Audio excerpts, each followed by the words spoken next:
This is basically my 20-time project's final reflection. Basically, we had to choose a topic to discuss over something involved with government, and I chose conspiracy theories because that was really interesting to me. So I decided to make a blog about conspiracy theories with me debunking them, and of course then how to debunk them. And I chose 3 conspiracy theories to talk about. And the first one was the secret FEMA concentration camps, which is this one right here. And then also I talked about the FEMA stalking of mass graves, and then the Sandy Hook Noah Ponzer conspiracy theories. And basically, I just took them, and I'll show you more. This is basically within each one there is a description of what it is, what people claim it is, and then it's me debunking them or showing you my research over what I did. And then at the end of every one I would say, I think it's safe to say this theory is debunked, because that was kind of my end tagline. And then I would also always give them a place to look it up or to research for themselves, because that's very important that they don't just go off of what, and then you can return to the home page. So basically this is my home page, and each one of these goes off on their own like a normal blog would.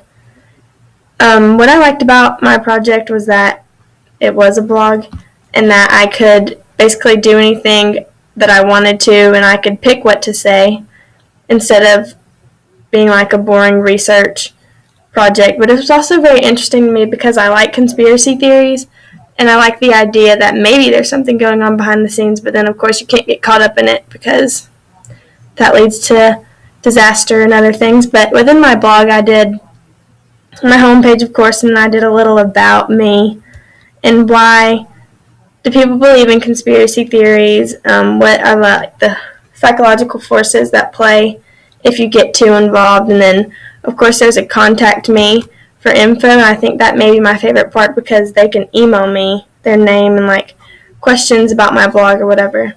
So that's the contact tab again, but just the about is a brief description of why, and then about this project also. But it's more than that because it can be continued beyond this project. Like if I wanted to look up more conspiracy theories and debunk them, then I could post it, or if they had questions about one, then they could contact me.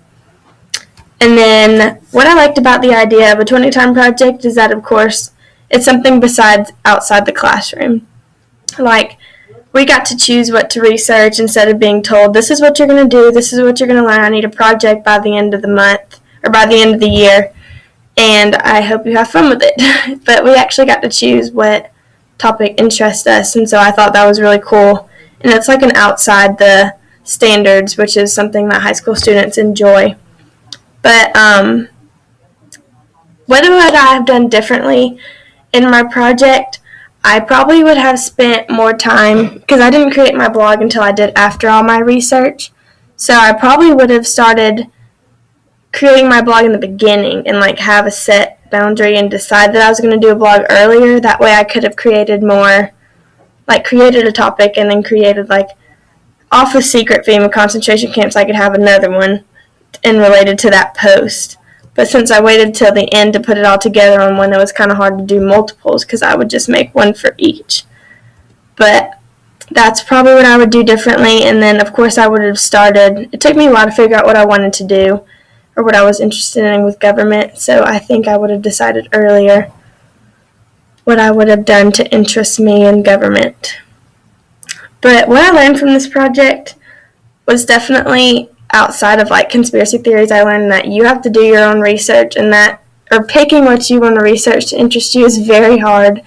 So I think I learned how to question myself and what I wanted to learn. But then, of course, when it comes to conspiracy theories, I learned that you cannot get caught up in them because it can destroy your life or start running over it.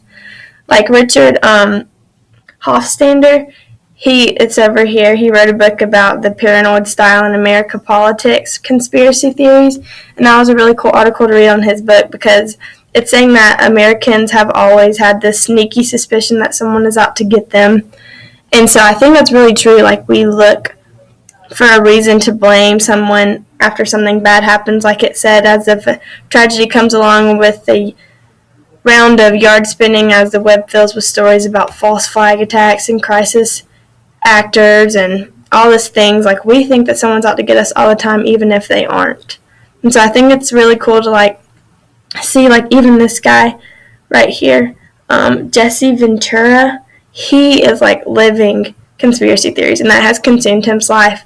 And so I think it's just really smart that, like, we get a glimpse of, like, yeah, it's fun and games to research this and look, but after all, like, our government is not going to do something to potentially harm us, or, you know, like, I don't know, it just doesn't make sense for them to want to do something to directly harm us or directly trick us. Like, we vote them in.